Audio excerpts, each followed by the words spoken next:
Long before the pyramids pierced the desert sky, before Babylon's walls rose or Rome dreamed of empire, there was Sumer, a land where history itself began. 6,000 years ago, in the Fertile Crescent between the Tigris and the Euphrates, humanity took its first organized breath. Out of the mud and reeds of Mesopotamia, something miraculous emerged. Cities, laws, temples, writing, time itself. The Sumerians called their home Ki-Angir, the land of the noble lords. Today we know it as southern Iraq, but back then it was the birthplace of nearly everything we associate with civilization. They measured the stars, they invented the wheel, the plow, and the written word, and yet their story remains strangely forgotten. Their cities turned to dust, their gods silenced, their inventions credited to those who came later.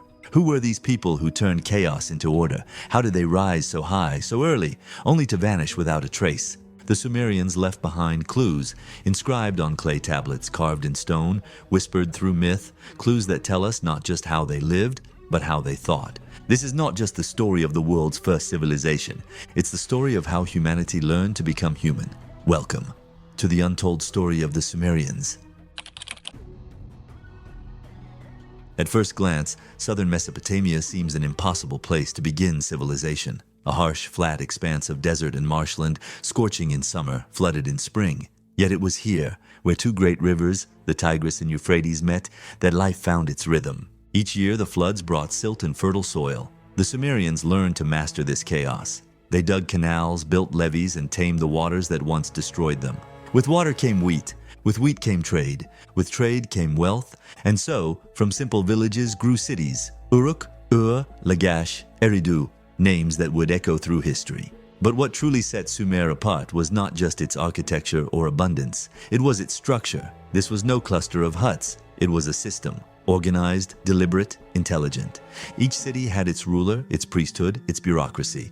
Grain was measured, workers recorded, transactions etched into clay.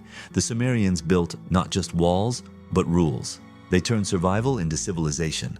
And while other people still wandered the earth, the Sumerians looked up and saw the reflection of the gods in the stars above. At its peak around 3200 BCE, Uruk was unlike anything the world had ever seen. A sprawling metropolis of more than 50,000 souls, the largest city on Earth at the time. Its skyline was dominated by the Inanna temple, a monumental complex dedicated to Inanna, goddess of love and war. Mud brick walls stretched for miles, enclosing homes, workshops, and bustling markets. This was humanity's first true urban society, and it ran on information. Clay tablets inscribed with wedge-shaped marks recorded everything: grain deliveries, wages, taxes, prayers. This system, Cuneiform, was the birth of writing, and with it, the birth of recorded history. Uruk was ruled by priest-kings who claimed divine guidance. Among them was Gilgamesh, half man, half god, whose epic would become the world's oldest surviving story, a tale of friendship, grief, and the search for immortality. Through Gilgamesh, we glimpse something deeply human: the Sumerians' awareness of mortality and their refusal to accept it. Uruk was more than a city. It was the first mirror of ourselves, ambitious, creative, flawed. If you're fascinated by these ancient beginnings, join our journey, subscribe, and keep exploring the mysteries that shaped humanity's first civilizations. To the Sumerians, the gods were not distant abstractions, they were architects of reality, and the god of the sky, Enlil, lord of the wind; Enki, the master of wisdom and water; Inanna, radiant and fierce, queen of both love and war. These were not myths to them. They were forces, living presences. The temples they built were not for worship alone, but for communication. The towering ziggurats were stairways for the divine. Massive structures meant to bridge the human and the celestial. And what's more fascinating, their myths carry echoes of scientific truth. The Sumerians spoke of the gods descending from the heavens. They described the planets in astonishing detail, even recognizing that Earth was part of a solar system. They understood the movement of stars with an accuracy that still amazes astronomers today. But what few people know is that beneath these myths lies a psychological truth: the idea that the divine lives within structure, within order, within intelligence itself. Their gods may have walked among them, but perhaps they were simply projections of their own awakening consciousness. If the Sumerians gave the world writing, they also gave it something more invisible, yet far more powerful: time. They divided the day into 24 hours, the hour into 60 minutes, the circle into 360 degrees. This sexagesimal system, based on the number 60, is still the foundation of how we measure both time and space today. But why 60?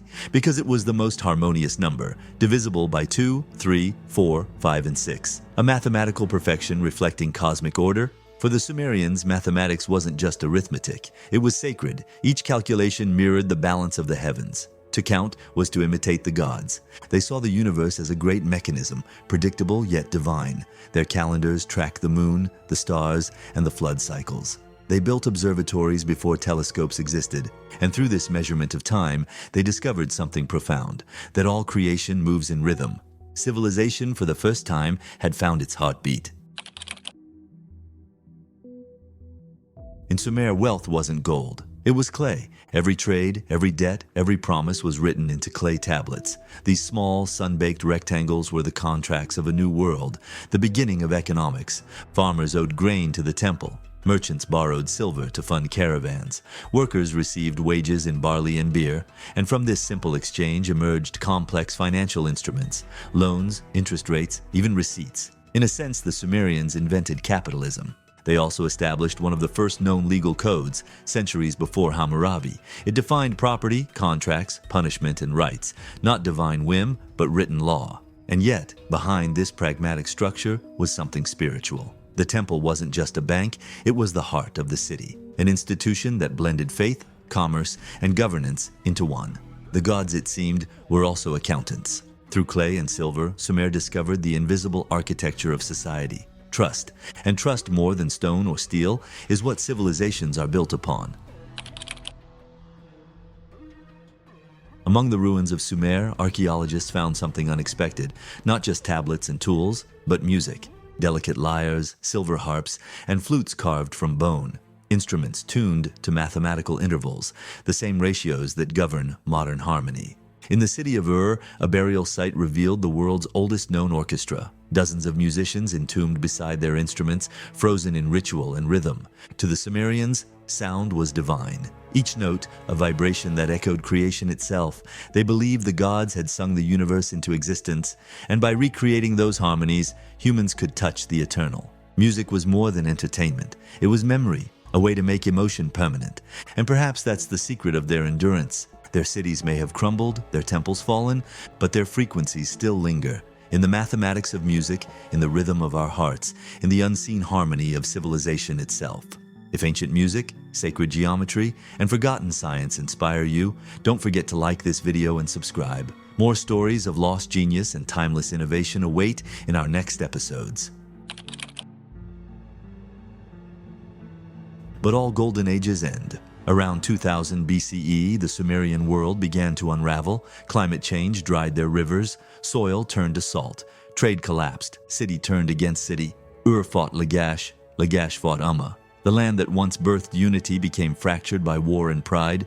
Invaders came, the Akkadians, the Elamites, the Amorites, each wave eroding what remained. The gods themselves seemed to fall silent. Temples closed. The ziggurats crumbled into dust. And yet, they did not disappear. Their language lived on in Akkadian, Babylonian, and Assyrian texts. Their myths evolved into new religions. Their gods changed names. Inanna became Ishtar, Enki became Ea, An became El. The Sumerians vanished, but their blueprint endured. Every civilization after them, knowingly or not, built upon their foundation.